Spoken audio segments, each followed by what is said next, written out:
Welcome to Issues and Answers with your host Diane Kinderwater. Issues and Answers is presented as a public service to inform, educate, and better the lives of New Mexicans. And now, Issues and Answers with your host Diane Kinderwater. Welcome to the program. I'm Diane Kinderwater. We are very pleased at Issues and Answers on KCHF TV to introduce you to the candidates who are running for Sheriff of Bernalillo County. We've invited them all, and those who have accepted are going to be introduced to you. And today I'm going to introduce you to Rudy B. Mora. He is my guest today, and he has been the Chief of Police at Laguna Pueblo. He has been an undersheriff with the Bernalillo County Sheriff's Department and also a state police officer. He is currently retired, but he has had a 26-year law enforcement career, and he wants to come back. He wants the top job in Bernalillo County as the sheriff. So please stay with us as we meet Rudy B. Mora and learn more about his background and why he wants to be sheriff. We'll be back with Rudy right after this. The National Education Association of New Mexico, a union of teachers and school staff, believes every child deserves to learn at a school that inspires their imagination, cultivates their curiosity, and ensures a fulfilling life. Public schools should provide all our students with small class sizes and one-on-one attention. NEA New Mexico asks you to join us so together we can end the teacher and staff shortage and invest in our public education system once and for all. Sponsored by NEA New Mexico. Rudy B. Mora is my guest today. He is running for Bernalillo County Sheriff. He's worked in the Sheriff's Department as an undersheriff. In 2015, he was sworn in, and he worked almost 5 years, and then he went on to Laguna Pueblo as he worked as Chief of Police. And now he's retired, but he wants to come back as the top position. And I'm going to read you, I think one of his mottos is, "We don't have to be bad to get better." Rudy Mora, thank you for being a part of the program, and thank you for throwing your hat in to the sheriff's race. Well, thank you. Thank you for having me. I'm excited about it. I've been a public servant my entire life. One of the main reasons why I'm running is that I'm vested in this community. My wife and I have a small business. We understand the challenges that crime present to small businesses, to families, to just about everyone, and I want to be able to put my skills and abilities to use. I have great relationships with all the criminal justice system. I live my life. You mentioned you don't have to be bad to get better. I live my life that way. I don't look backwards a whole lot. I learn from my mistakes. I fail just about every day.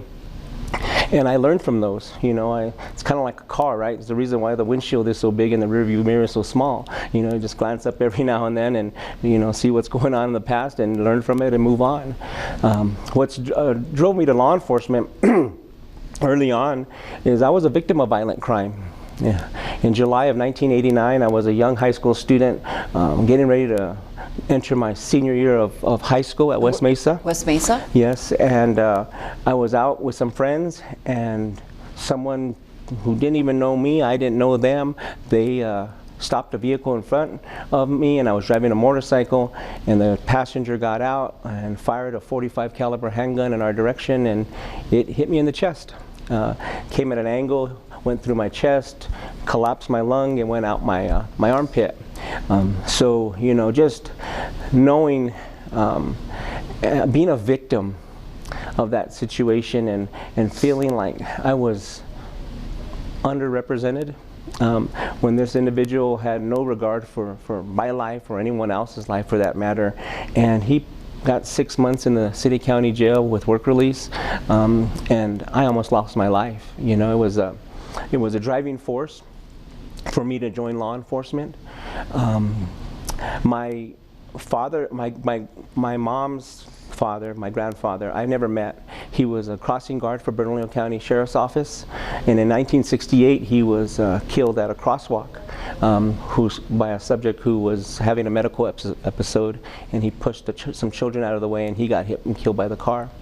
Was another reason why, just family history. On my dad's side, Filomeno Mora, he's my great-great-grandfather, was a probate judge for Bernalillo County in 1910. We have a long history of serving in our family. And that's the main reason why I want to run, is just to continue to serve the people and do anything I can to keep people safe. As a small business owner, like I mentioned, I know that in all our 20-some years of business, I never had to think that keeping our employees safe who do property maintenance is so critical. And it's sad, that I have to worry about them getting carjacked, stuff stolen from them, or even just victimized in any way. What kind of business do you have, Rudy? We have a property maintenance company where we do parking lot sweeping, grounds maintenance, janitorial, and having people out at all hours of the night is worrisome. For a business owner, we've had our parking lot sweepers attempted carjacking in the middle of the night. We just have people confront people for illegal dumping this week, and they try to run them over, and it's important that I continue to educate our employees that it's not worth it, just do your job, and if people are being violent or whatever, just go the other way and try to be a good witness, and nothing's worth losing your life over, So you've been very close to that, Rudy. So in 26 years, again, you started with state police, and then worked for the sheriffs, and then the city of Laguna, or the Pueblo of Laguna. What have you seen happening in our community over the past 26 years? And I read online that you stated the rising level of violent crime and drug abuse in recent years is a warning sign that we must do more to make our community safer. Now, we've been seeing this for decades. Yes. What have you seen right on the front line? It's the same thing, right?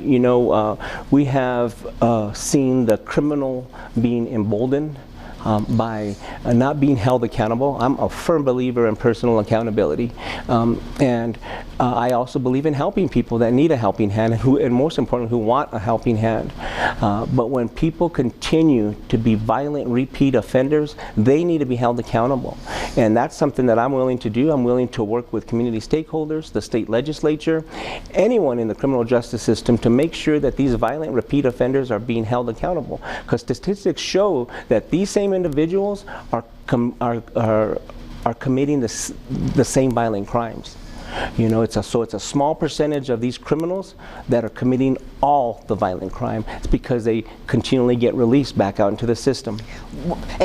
And those of us who aren't in law enforcement, we read it in the paper, we hear it on TV, we see it on Issues and Answers. So we hear about it, but you were on the front line seeing this, and you personally experienced it in your own life when you were shot. Yes. So what could you as sheriff, though, do about this? Well, as an elected sheriff, let me just go back a little bit. As a chief of police, I still had to answer to a tribal council, and so I wouldn't like to say your hands are tied, but what ends up happening is that, as an elected official, you answer to the people. And the people are fed up with what's going on here. And everyone's quick to blame the judges. But the judges only enforce the law and hold people accountable according to the law. Where we need to make change is at the state legislature. We need to make sure that the crimes that are being committed have adequate consequences for that, and what we had and we were all part of it. We voted for that bail reform, and that's the problem. We need to go back and petition our state legislators to take a look at that and say, hey, this law has passed several years ago. Is it working? And I'm here to tell you it's not working, because violent repeat offenders continue to be violent repeat offenders. But didn't the UNM Law School come out with some studies saying that, no, that's not the problem? Yeah, well. And that's why I think, if I recall, the legislature didn't pass reforming it again. Yeah. Improving upon it. Well, so that's my recollection, but what's yours? Yeah, absolutely, that's what they said. But again, I'm boots on the ground. I've been a victim of violent crime. I've seen people that have continued to be victims of violent crime or property crimes, and something has to change, and we all have to work together. I was fortunate enough as an undersheriff to go to Maricopa County and see a lot of their restorative justice and rehabilitation programs. Their sheriff had a couple decades ago the tent cities and such, right? Yeah, right. I mean, he received a lot of attention, was successful, it seemed, but then that turned out the opposite way. Yeah. I mean, I think they threw them out. Yeah, they did. And it's one of those things that I'm not saying about that. What they have is they have a full circle program when it comes to people that are in crisis that need either substance abuse treatment, mental health treatment, skills training, job training, transitional housing, incentives for employers to continue to pay employees that are dealing or struggling with mental health or substance abuse. There's programs that complete the entire circle. Where in New Mexico, we fail. Plain and simple, when someone who's suffering from substance abuse, and I'll give you an example. I used to go as an undersheriff and work the graveyard hours and make arrests. And I arrested a particular individual, and he told me the reason why he was getting arrested so he can go get treatment at the jail. And for me, as a parent, a grandparent, a husband, a business owner, a law enforcement officer, that troubled me. When people are getting arrested because our best service provider for mental health and substance abuse is the jail, there's something wrong with that. And then hearing that individual talk and say, hey, I get 30 hours of treatment from a service provider, and when the 30 hours is up, they cut him loose, and what ends up happening, he goes out, maybe he tries to stay sober, or he or she may stay sober as long as they can, but it's an addiction, it's a disease, and they're going to land up creating property crime, doing whatever they have to do to get back in that system. And I think that's one thing in Bernalillo County that needs to change, and New Mexico for that matter, is that service providers need to be provided funding based off of success rates, not just a client number. So, and I think that's one area where I'm committed to working with whoever to make sure that our community is safe. And if that means stepping outside of public safety and engaging behavioral health, mental health, the county commission, the state legislature, the city council, I'll do whatever it takes, because those are the things that if we work together, we can make some change.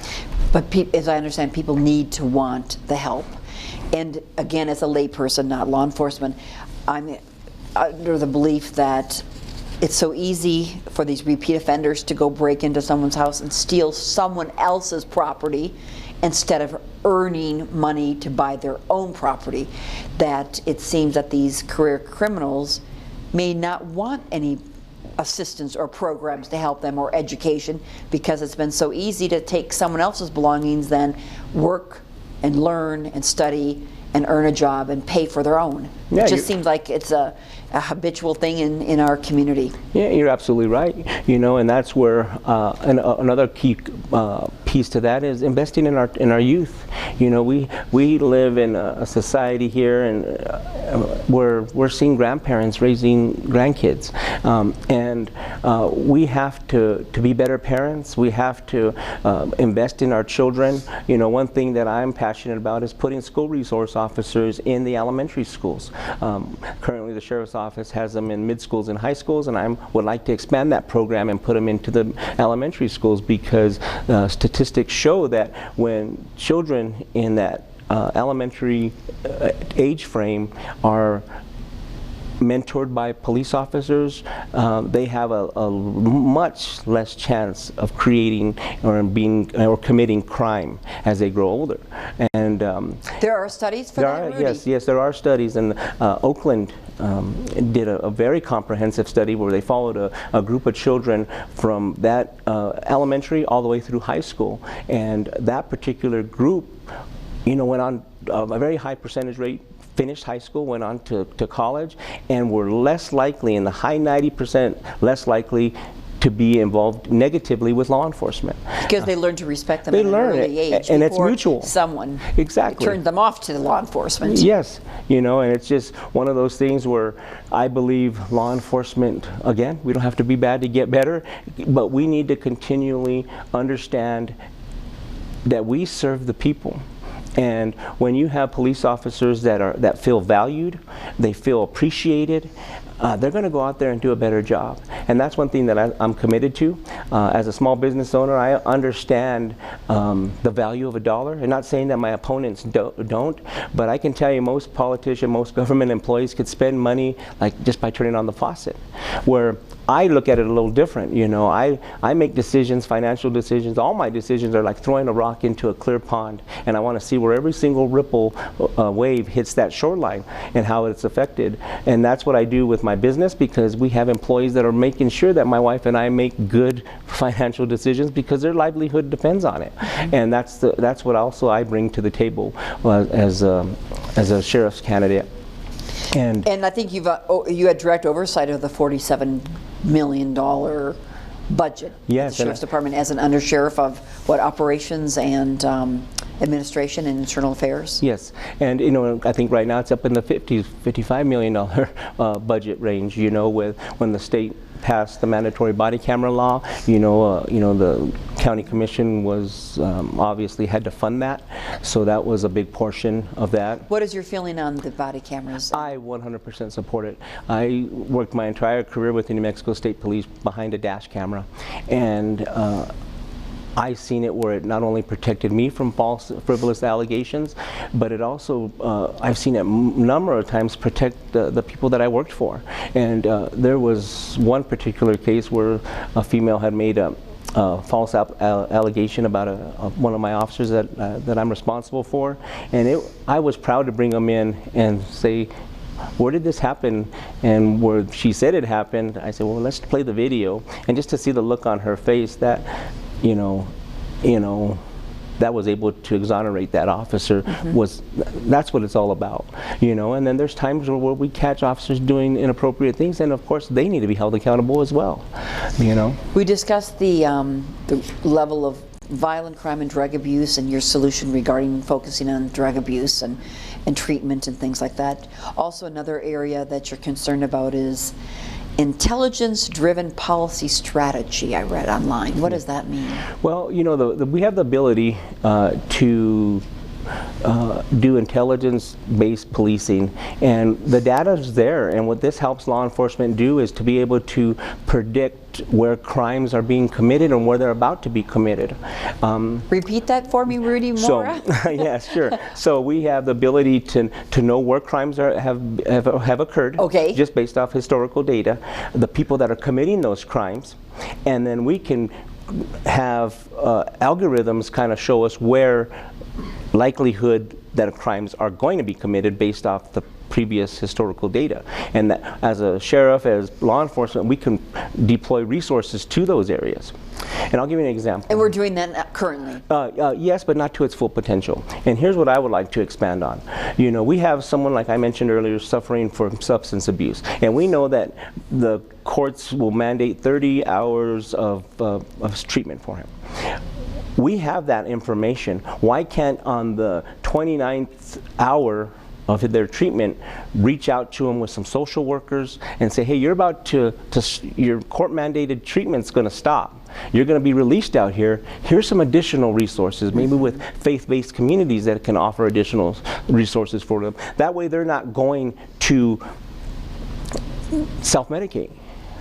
Here's another example. You know, but we're not currently doing that. Well, I've been away from the sheriff's office. I don't know what they're doing, but I know the capability is there, and I want to expand on it because I was part of bringing the new records management system into the sheriff's office and the new computer-aided dispatch, and those are things that are easily accessible. That's something I'm very proud of, what we did at the Pueblo of Laguna as well. We were able to institutionalize the new records management system that captures that data, that's tied in with the court system, tied in with probation and parole, tied in with social services, so everybody has access to the same data. You know, I said this my whole career, is that we in law enforcement fight organized crime with unorganized law enforcement. And I truly believe that. And we saw this in September 11th, 2001, where the federal government agencies couldn't even talk to one another when they had information that this was likely going to happen. And we need to be better at that. We need to be able to share and work with our partners, state, local, federal partners, and be willing to share that information to keep people safe. And the technology is there. We just need to be continually getting better at that. Rudy, what would you like to share with the public that I haven't touched upon about not only why you want to be, but what your experience brings and what kind of change and improvements you would bring to the Sheriff's Department. I would really like to let people know that I believe in a learning organization. I'm a student of learning organization. You know, as a young father, you know, I had to go out and work 2 and 3 jobs to provide for my family. And I've always stressed through my wife and I to our children that education is important. Well, just recently, it's right at the time I was the under sheriff, I said, well, I better put my money where my mouth is, and I'm finishing my degree in organizational leadership, and I actually finish next month. And I'll have a bachelor's degree in organizational leadership, which I truly believe in. I've been to Northwestern Police Staff and Command School. I've been to the Southern Police Institute on executive leadership. For those of you that don't know, the State of New Mexico Department of Public Safety has 5 levels of certificate, one being an intermediate certificate for an officer to achieve, advanced certificate showing that they've received X amount of advanced training and they get that certificate, and then they have first line supervisor, so when you become a sergeant, you can after a year of sergeant, you can apply for that certificate. Then they have command certificate, and the highest level they have within the Department of Public Safety is executive certificate. I hold that certificate because I've been a chief of police, I've been an under sheriff. And a lot of my opponents, they may or may not have that, but I think that brings value for me to the sheriff's office. I'm a very empathetic leader where I believe that people will be the greatest asset in any organization.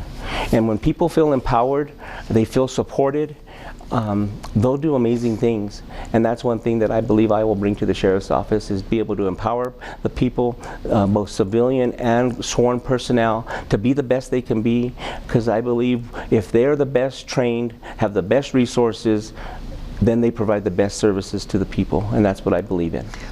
How much more training would they need? And they have substantial training now, and of course in recent years the whole movement regarding use of force, deadly use of force, has been an issue, of course, of the public concern. So you want to empower them on one hand, but then again there's a lot of restrictions that needs to come with perhaps abuse of power. Yeah, absolutely. You know, and those are things that are, some trainings mandated by the New Mexico Department of Law Enforcement Academy, and we have to do that mandated training. I believe that we need to continually be better and be able to adapt and improvise to what's happening both locally and nationally when it comes to law enforcement. But at the same time, I don't want a law enforcement to ever second guess themselves because of public perception of what's going on there. You know, it's easy for you and I to sit here and look at a video and say, oh, I would have done that. I've been there, and those split-second decisions, it's tough to make. Yeah. And I think if officers are continually trained by reality-based training, they're giving the tools of de-escalation, understanding when somebody's suffering from mental health, substance abuse. One thing that's big that we're seeing here and that's not really being addressed is called meth psychosis, and it's methamphetamine-induced psychosis that can't be reversed. And I see this. You know, I've worked my entire career working Interstate 40, looking for drug smugglers, people that were smuggling contraband on Interstate 40, Interstate 25, and I see what drugs cause in society, and they're truly the root of all evil. And I think in order to solve crime, we have to continually go after drug offenses. What do you think about the border, our southern border, closing the border? I can tell you that New Mexico and our vast highway system and our proximity to Mexico, they make us a prime target. And I believe in a secure border, because I also believe in immigration reform, you know, because we need to be able to give people a path to citizenship, but we can't have just open borders where people and criminals are taking advantage of that and hurting our children, hurting our youth. We're now seeing fentanyl being huge in our community, and it's so scary to see, because it's so easy to get and it's so inexpensive to get. Oh, Rudy, So what's the root of all evil, these drugs? You see them coming on I-25, I-40. As a state police officer, you're working on this. Yep. Solution, please. You know, you have to put your foot down when it comes to these crimes. You have to hold people accountable. You have to climb that chain, do complex investigations, work with the federal government, and get these cases, organized crime cases, because I've arrested thousands of drug smugglers, and those folks, I hate to say it, they're just folks that are on the fringe of society. They're a single mom with 3 kids that can't provide, and they come and they're approached with somebody that says, hey, I'll give you $1,500 to drive a car from Phoenix to Denver. And who am I to say whether they should do that or not? You know, they don't even know what they're carrying. You know, so I've arrested a lot of people that are good people that just made bad choices. What we do in law enforcement can do is get them the help that they need, climb the ladder, get the drug trafficking organization, and continue to dismantle those drug trafficking organizations, which these cartels create just no different than the Al-Qaeda cells that we've seen over the years, where one cell doesn't know what the other cell is doing. And the drug cartels follow that same thing. So if we could infiltrate all these different cells, whether it's a cell that's moving the dope into our communities, or it's the cell that's bringing the money back, bulk currency, we need to attack it from all angles and hold people accountable. Rudy Mora, you sound very passionate on this. Yes. On this issue, yes. On improving our safety and the lives of our children who are growing up, and we want them to stay in Albuquerque and Bernalillo County. We want them to remain here and be safe as they're doing it. Yes. It's something I'm passionate about. I have grandkids that I take on walks, and you know, I just want them to feel safe. You know, I have grown daughters that I'm giving advice to. Don't fill up your car in the middle of the night. You know, make sure you have gas in the morning. And it's something that we really shouldn't have to do. You know, I want to educate the people how to not be victims. Because let's face it, crime's here, and it's probably going to be here to stay for a while. But if we as a community can identify criminals and defend ourselves from that by not making us easy targets, that'll be good. That'll help out. And you throwing your hat into the ring to be sheriff is something that can help as well. Yes. I take my hat off to all the candidates. We have a number of them running who have a passion and want to improve our safety. So I thank you, as I thank the other candidates, for doing this. My guest today, Rudy Mora, is running for Bernalillo County Sheriff. The election, the primary, is this June, and of course the general election in November. Remember to vote. Thanks for watching this program. I'm Diane Kinderwater. Make it a great week with your family. We'll see you next time. Bye-bye. In the Army National Guard, family means everything. Our parents, they were really supportive that all 5 of us would join. I got my education because of the Guard. I got to travel a little bit and experience a whole different culture. It helped me get my job, helped me pay for my house. Being part-time really helped because I could have some opportunities that were still in education. Serving part-time in the Army National Guard instills pride that you and your family will share. Visit NationalGuard.com to learn more about part-time service. Issues and Answers with your host Diane Kinderwater is presented as a public service to inform, educate, and better the lives of New Mexicans. To comment on today's program or to purchase a copy of any Issues and Answers program, visit sunbroadcasting.org or call us at 505-345-1991.